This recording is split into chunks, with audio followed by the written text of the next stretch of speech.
Today we are going to be discussing signal spectrum, and the outline of the discussion will be generally what signal spectrum is all about. We look particularly at what we term a frequency component. We will do a little review on sinusoids, their parameters, etc., and another representation of sinusoids, which would be complex exponentials.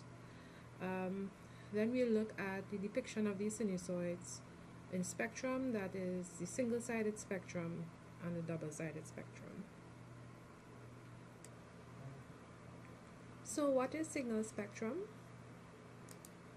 It is a plot of some signal parameters such as the magnitude, also called amplitude, power, phase, versus frequency. The independent variable is frequency, so that's the horizontal axis, and the dependent variable is a signal parameter, that is the vertical axis. And in this example we have amplitude as your parameter of interest, and it's in volts. So we're going to add some actual spectrum to this diagram, and this example will be a discrete spectrum. That's supposed to be a straight vertical line.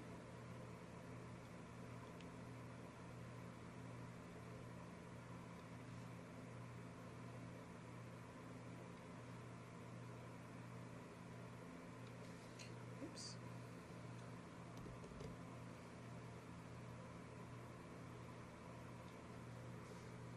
So this is going to be at 100 Hertz, 200 Hertz, 300 Hertz, 400 Hertz, 500 Hertz. And the magnitudes or amplitudes at these frequencies would be 5, 4,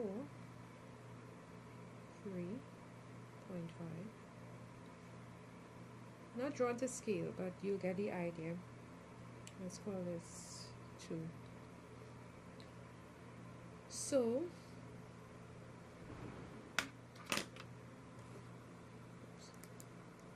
the spectral plot basically tells you what the parameter value is for each frequency component, and each frequency component has a unique frequency.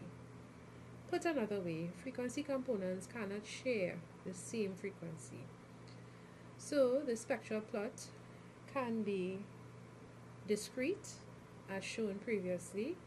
So the signal parameter is defined for only specific values of frequencies, or only certain frequency components are non-zero. So going back to the example we had just previous, at 300 Hertz, for example, yes, and there's no other frequency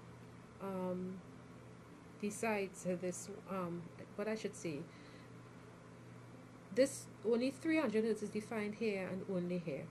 And at this 300 Hertz, the amplitude of the frequency component is 3.5 volts, and at 500 Hertz, the amplitude is 2 volts.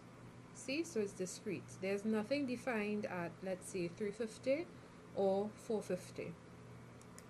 So going back, the spectral plot can also be continuous. In this case, the spectrum plot comprises infinitesimally spaced frequency components for which the parameter values are defined. And just to give you an example of how that may look,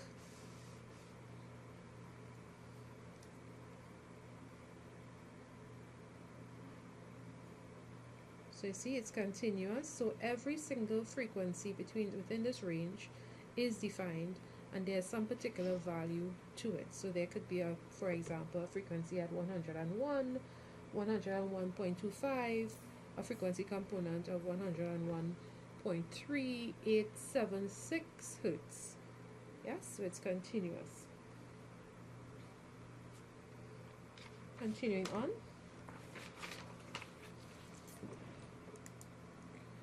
So we keep mentioning this term frequency component. What is it exactly? What is it really? Well, the frequency component is really a sinusoid. So each one of those spokes that you would have seen in the previous example at 100, 200, 300 in the discrete example, each one of these is a single sinusoid. And we'll expand a little bit. And when we looked at the continuous case, for example, let's say this frequency at this value, this is a single sinusoid as well. This at this value here is a sinusoid also. And let's say if we had another value here, because it's also defined at this point, this is a frequency component. This is a sinusoid also. So each value of frequency on the spectrum that is defined represents a sinusoid.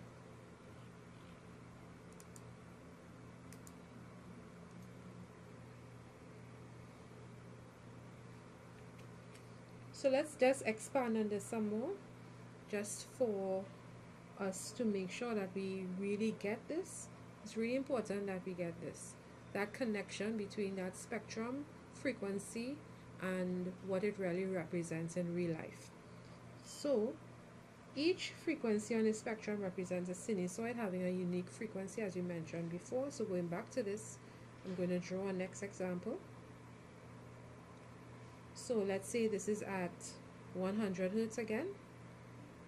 I'm just using this as an example, and the value is 5.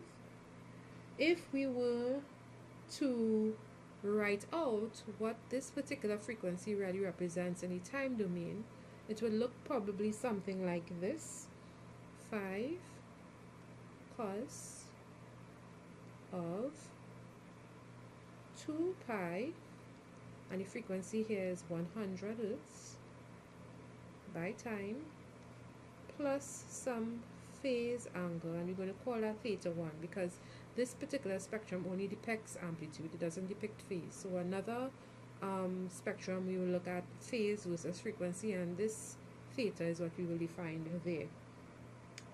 Just as another example, if you were to have another frequency at this point, components at this point, and let's call this 200 hertz, and the magnitude of it was 3.5.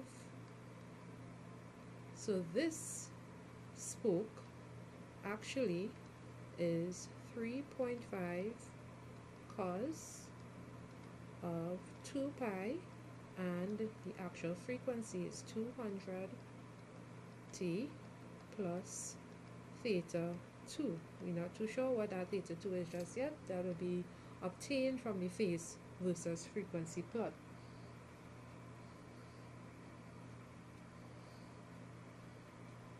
So let me just put that arrow so it will be very clear as to who we are speaking about,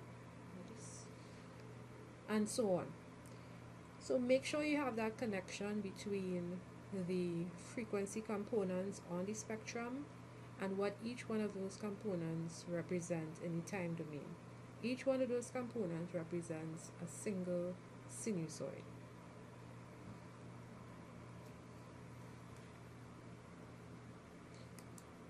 As to why the frequency component is a sinusoid, we will explore that later. Why is the sinusoid so important? It's very important for our analysis, and we will try to justify it later.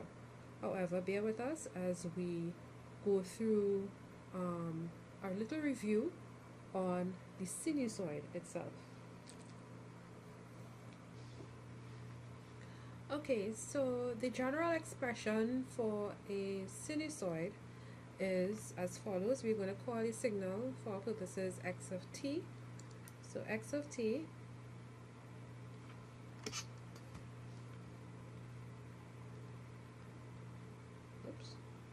okay, my x got eaten off there. Do it again.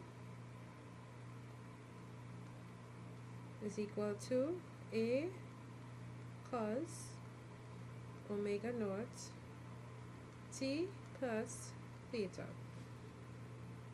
So what is a, omega naught, and theta? And I know some folks will be accustomed to using sine instead of cos, but there's just a 90 degrees phase difference between the two. So for our purposes in this course, all our signals will be with respect to cos. So A is your amplitude.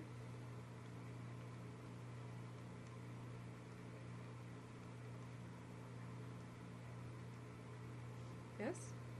Omega naught is your angular frequency.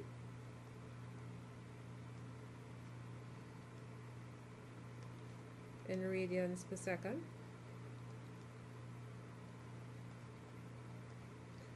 Your theta is your phase shift.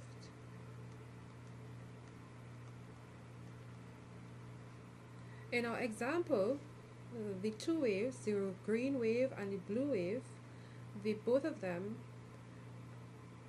have an amplitude of 5 volts. If you were to look at it carefully, they are both oscillating around 0. So if you look at the 0 line, if you were to draw a little bit. So if you look at the 0 line, yeah, so that's our 0 line. So they have equal excursions above and below the 0 line, so there's no DC component on these waves. And then if you were to measure from that 0 line, from 0 to its maximum, you see that is going to be equal to 5 volts. And it also has from 0 to the minimum is 5 volts.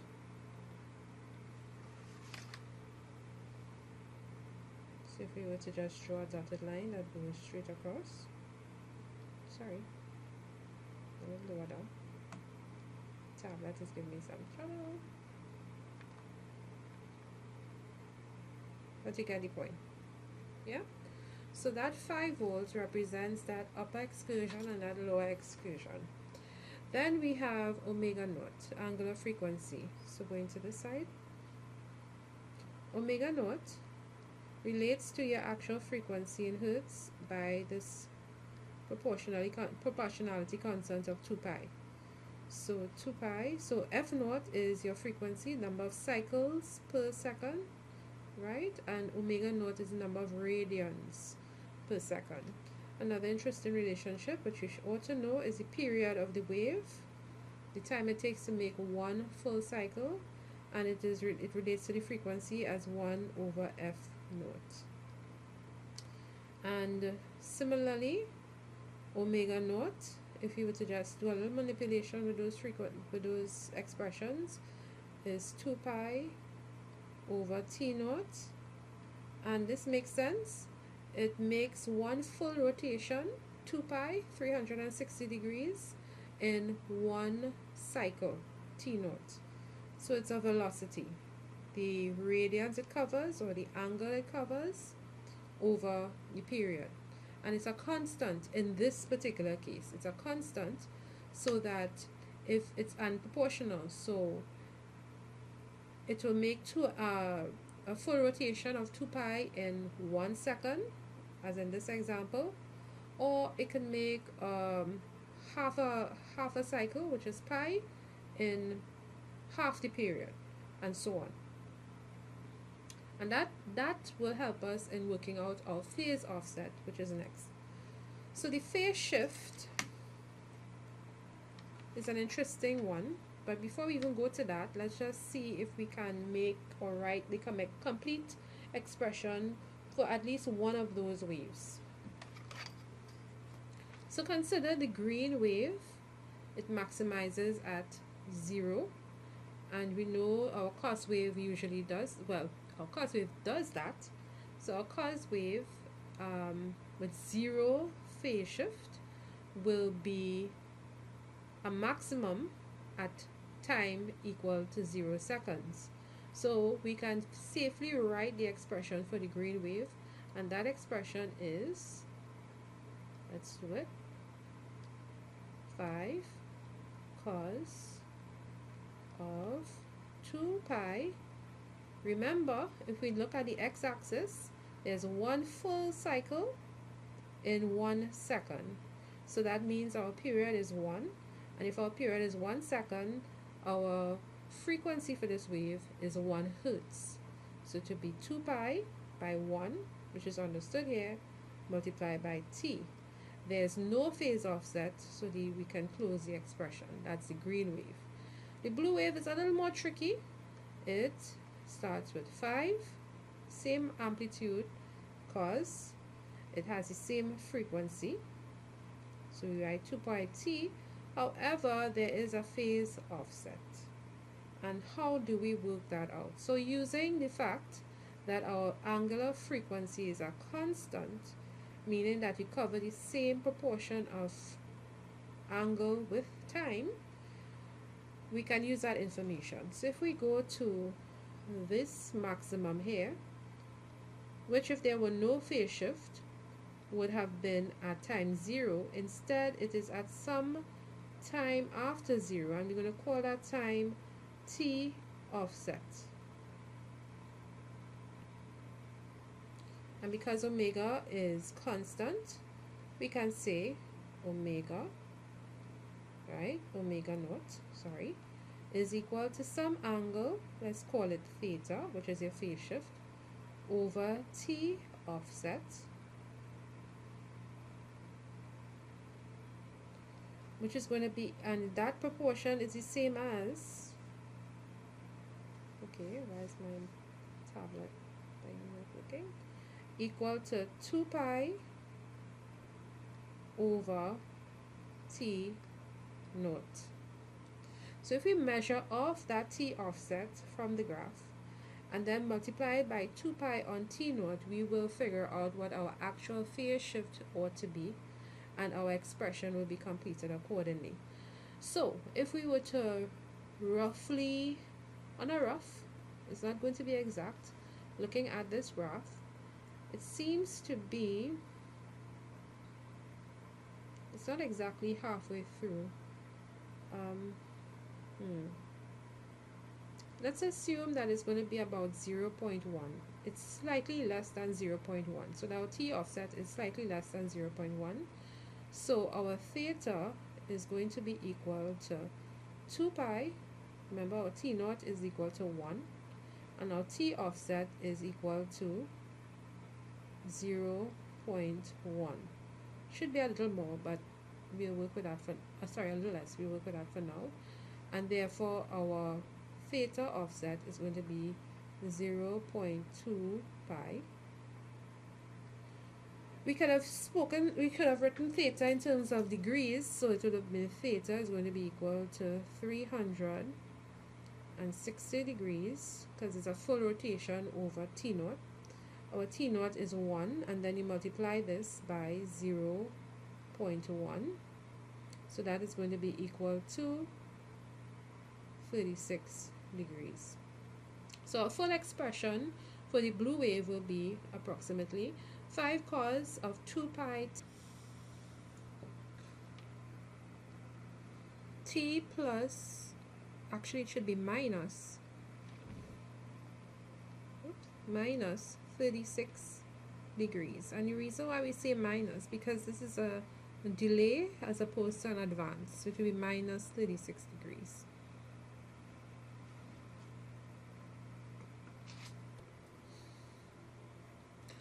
Okay, so we can express this sinusoid in another way, using the complex exponential form.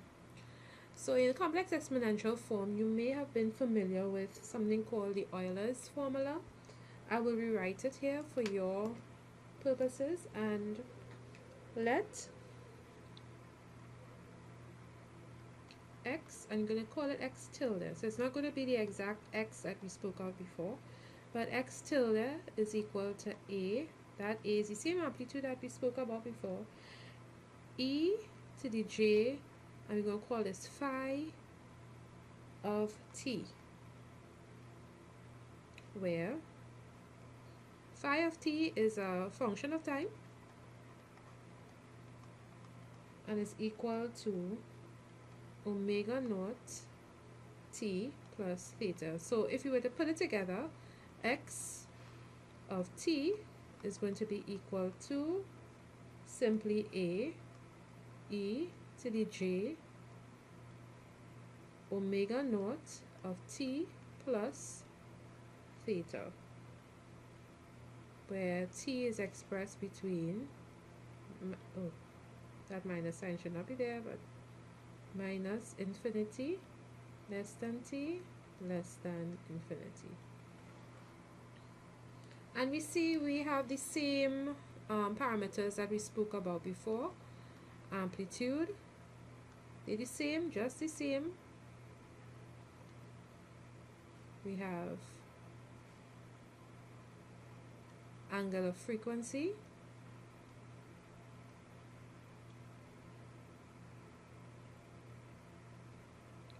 and we have our phase shift. Yeah, so these parameters are not unfamiliar to us. Maybe the format of the signal is a bit strange, but it's workable. So just remember that the expression we had before is related to this current expression having the same parameters, and we'll delve deeper into it. So x of t tilde is not the same x of t exactly.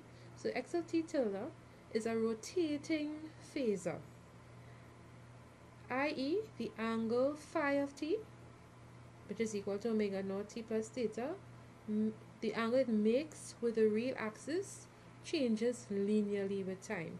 So let's draw this complex exponential on an Argand diagram.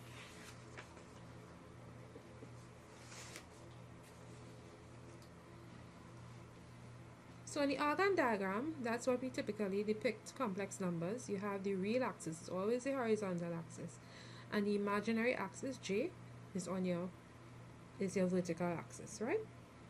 So if you were to just draw this angle,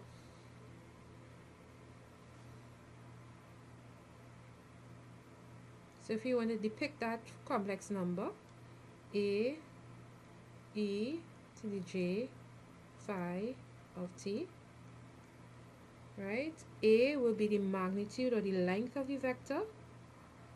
Yes, that it from here, the 0 to from the center to the end of it, and then the angle it makes with the real axis. So from the real axis up to the actual complex number will be a phi of t. Good. So let's consider the case. So I'm going to just do a little erase of this for now.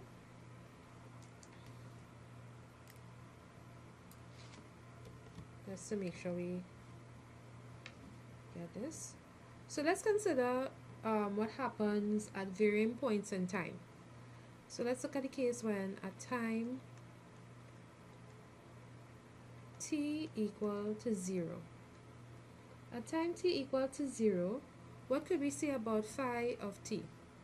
So phi of t is going to be equal to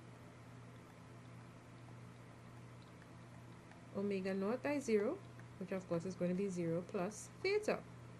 So a complex number at that point is going to be equal to, so x of t at time equal to 0 is going to be equal to a e to the j of theta. So we are expecting that when we draw that complex number on the Argand diagram, the length of it is going to be a, and the angle it makes with the real axis is going to be theta. So this is at t equal to 0. Let's try another time, another arbitrary time t. So at time t, at time, okay, my pen is giving some issues here, t equal to t1, what would be our angle phi of t? To be phi of t is going to be equal to omega naught t1 plus theta, so that our x tilde of t is going to be equal to a e to the j omega naught t1 plus theta. So if you were to draw that on the Argand diagram, let me just put my a here from before, it would be something looking like this. So this is at time t equal to t1.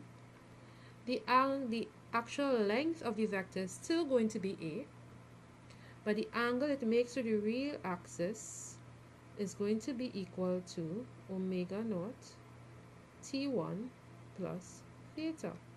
So this difference in angle is going to be equal to omega naught t1.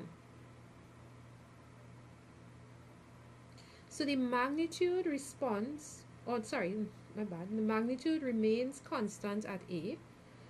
As a complex exponential, and we notice as time increases, this complex exponential is rotating around the zero, or around the origin. Yes, if you were to do a time t equal to t2, the complex exponential will be still magnitude a, but the angle it makes with the real axis will be from that point on, and so on. So as time progresses, this complex exponential is rotating around at a constant rate of omega naught, and it's a circle, so it's going to make a circle, a continuous circle around the zero. Yes, so it's making a continuous circle around the zero at a rate of omega, and its radius is going to be a. So this complex exponential is really on the complex plane, or in the Argand diagram, is really a rotating circle with time. It covers a full rotation. So when it comes back at this point, it has covered a full rotation of period equal to t naught. Yeah? So the question is, how is this complex exponential? Yes, we saw that it has common parameters as a, omega naught, and theta. How is this complex exponential related to the sinusoid that we had written before, x of t equal to a cos of omega naught t plus theta?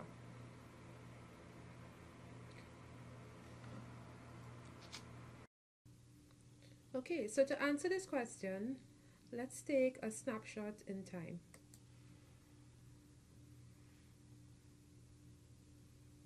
So we're going to draw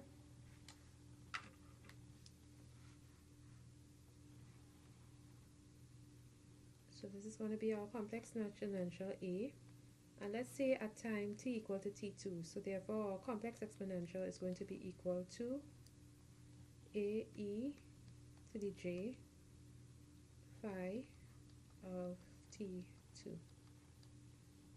So if we were to project this complex number on the real axis,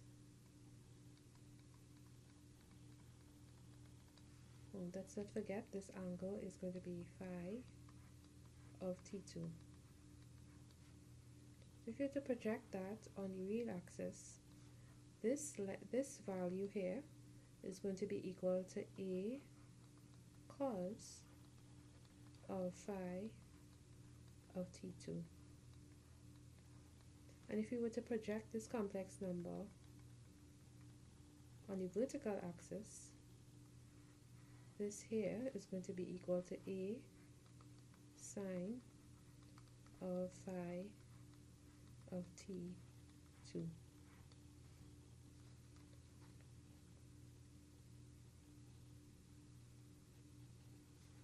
So the real part of a e to the j phi of t2 is really equal to a cos of phi of t2.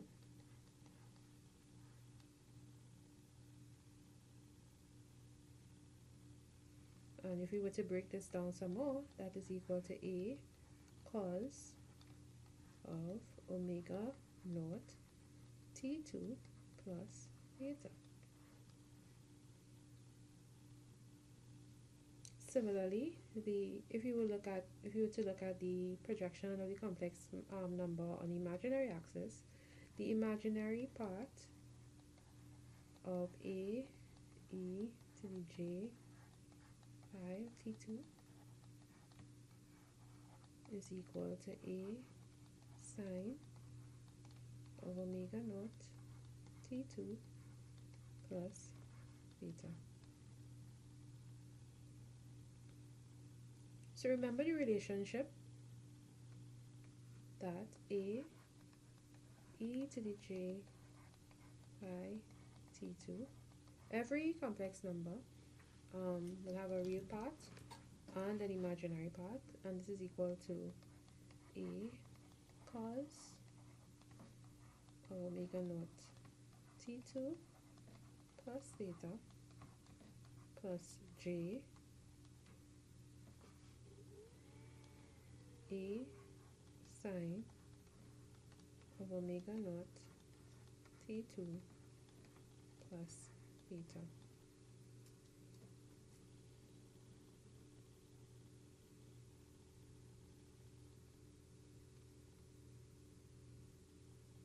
So instead of taking a single snapshot,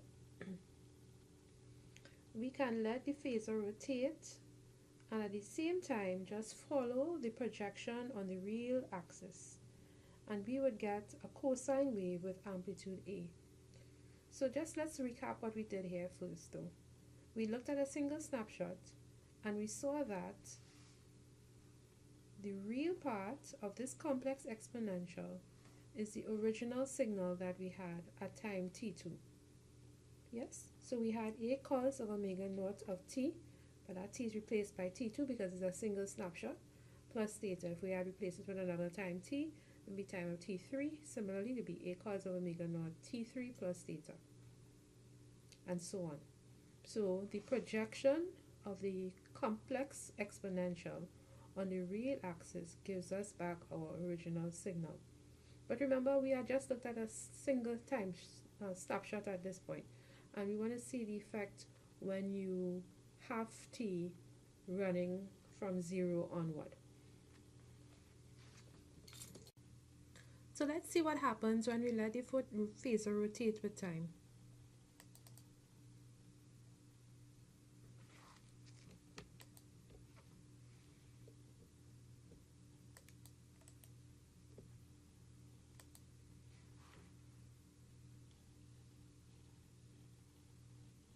So as you see, as it rotates with time, and you look at the projection on the real axis, which is what is being shown here, a cosine wave is being generated. Notice that the rate of rotation is constant at omega naught, and all we are doing is tracking the projection on the real axis with time.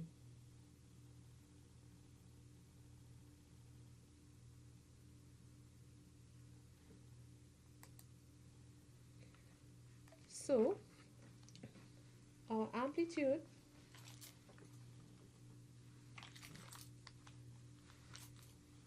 of the cosine wave is, as before, A.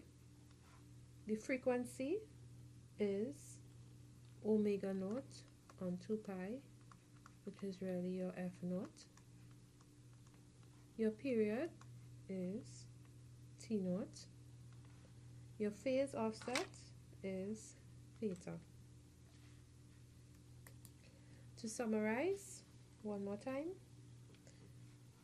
A cos of omega naught t plus theta, remember that was our x of t from before,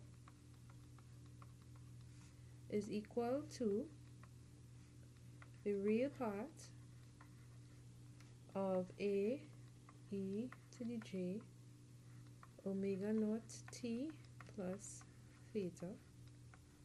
And in other words, it was the real part of what we call x tilde of t. This is what we will exclusively use, but just for completeness, A sine of omega naught t plus theta is equal to the imaginary part of the same complex number.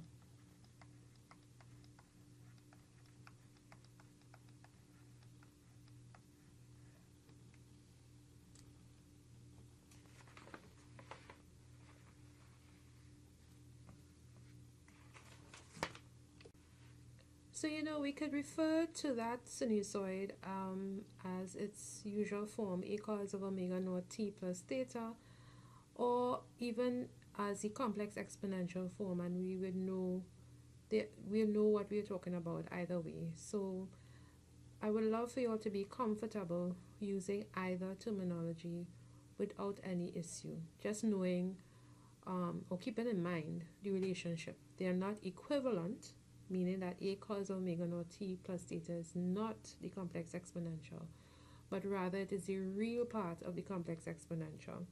So just keeping that relationship in mind, we can move forward with our analysis. In both cases, whether it's the complex exponential or the time domain form, real form, a cos omega naught t plus theta, those sinusoids exist only at a single frequency, f naught.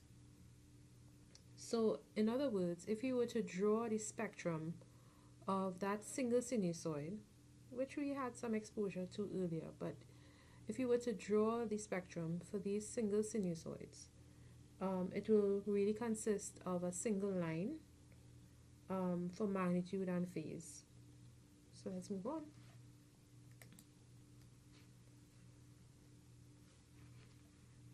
So in terms of x of tilde t, and by same accounts x of t, if you were to draw the magnitude spectrum for it, remember, again, just for reinforcement, remember x tilde of t is equal to a e to the j omega naught t plus theta, and x of t, which is a real part of that exponential, is a cos of omega naught t plus theta. If you were to draw, this is a single sinusoid, it exists at a single frequency, and if you were to draw the spectrum for x for this signal, it will be, the value here will be a, the frequency here will be f naught. That would be the magnitude spectrum. And for the phase, at the same frequency at which it's at, for f naught, it will be theta. So there's another way to express a cos of omega t plus theta. Let us consider the Euler equation again.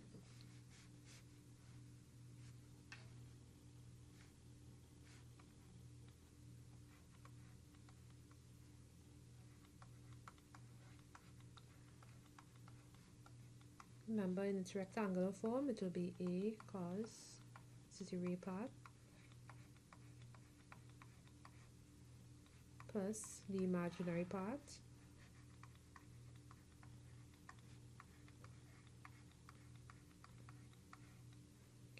and let's consider also its conjugate. So remember, the conjugate is basically have the same amplitude, but the angle is in the opposite direction. So it would be a cos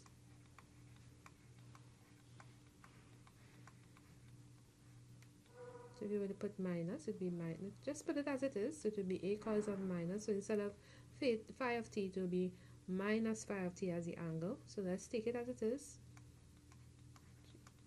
and then we'll simplify further.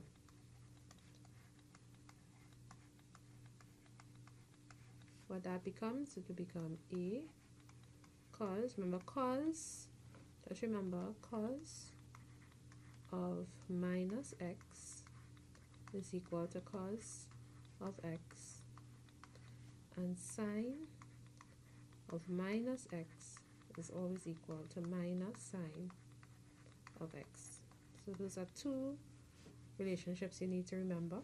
So a cos of phi, so applying that to here, so the negative sign disappears, but then this becomes j minus a sine of phi of t.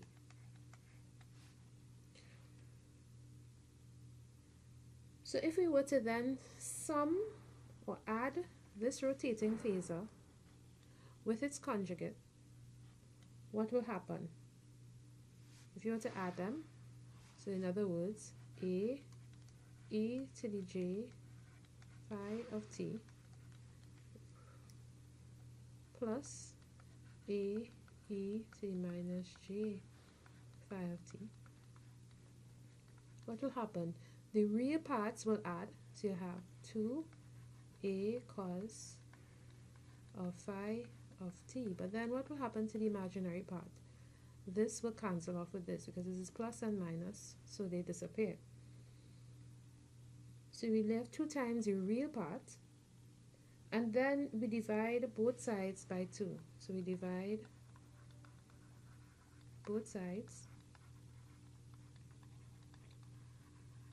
by 2. So what do we have? We have, I'm just doing a little switch around again, so this will become a cos of phi of t is going to be equal to half a e to the j phi of t plus a half a e to the minus j phi of t. And if you were to draw this, and this is familiar, right? So this is really equal to the signal that we have been working with all along, a cos of omega naught t plus theta. Yes? So this is going to be equal to these. So these are 2 complex numbers. One is the conjugate of the other, and they are half of the amplitude. If we were to draw this,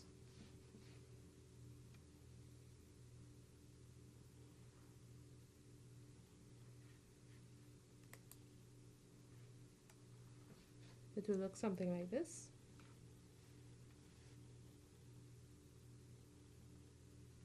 So this one will have an angle of phi of t, and its magnitude is going to be equal to a on 2.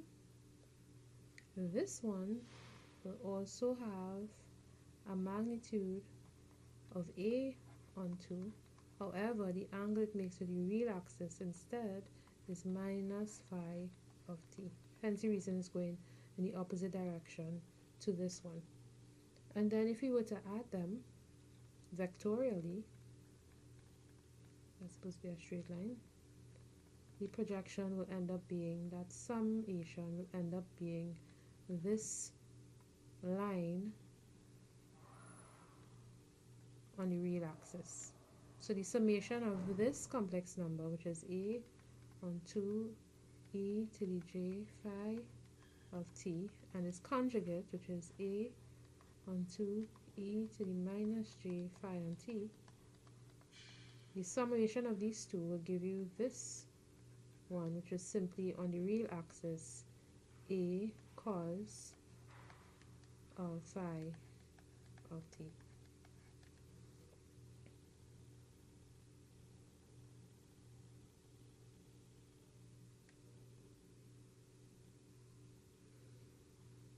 So the magnitude and phase spectrum which we obtained by plotting a cos of phi of t equal to the real part of a e t. Remember, before we had expressed a cos of phi of t, instead of in terms of these two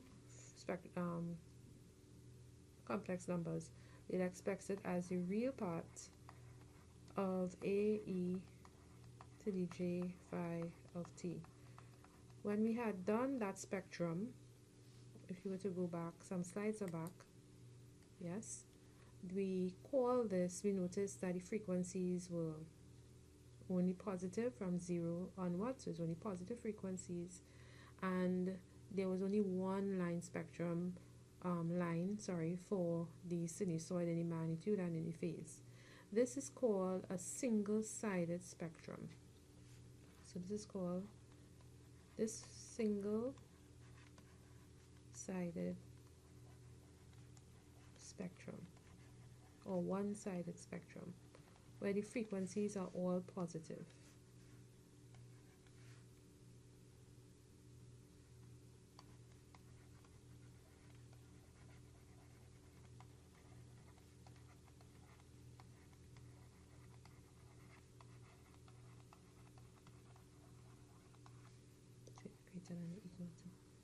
Yeah.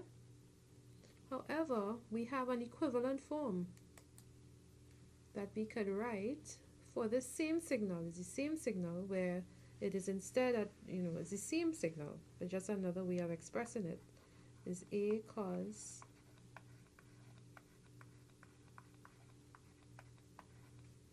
to the summation of two counter rotating phasors.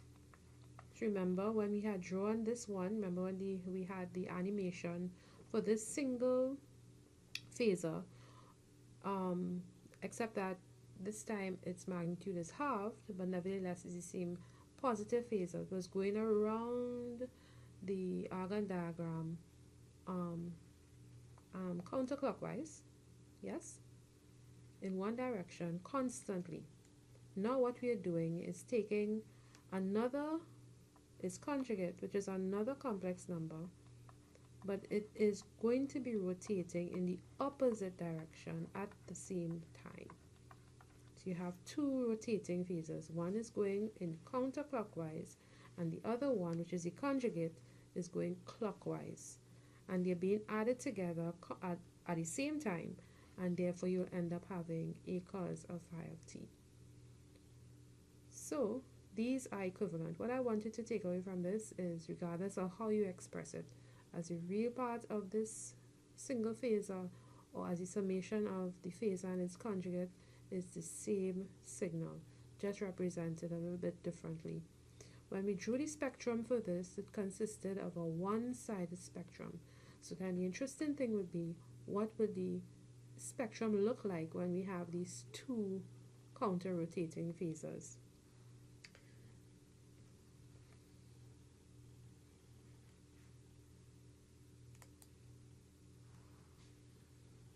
What we will have is what we call the double-sided spectrum. It's the same, they represent the same thing. It's just a different way of seeing it. So it's nothing to be confused about. They're equivalent, they both represent the same phenomenon, A cos of phi of t, but just one consists of a single phasor, and we're only considering the real part of it, and the other consists of two phasors but counter rotating. So let's see if we can draw it.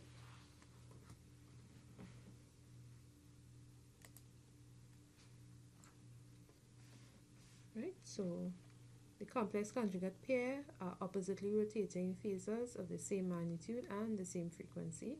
And remember, they're being added at the same time. So if you were to draw them, the magnitude spectrum, you have at frequency f naught and at frequency minus f naught. Now in real life you don't have negative frequencies. This is just a mathematically convenient way of dealing with it. The minus sign really represents the direction in which the phasor is going. Yes? So the minus f naught means going clockwise, the f naught means it's going counterclockwise. And then of course the magnitude here is going to be a on 2, and this will be a on 2 here. And similarly for the phase, you're going to have one expressed at f naught. Its angle is going to be theta. But remember, the one that is expressed at minus f naught, is a negative phase representing the conjugate.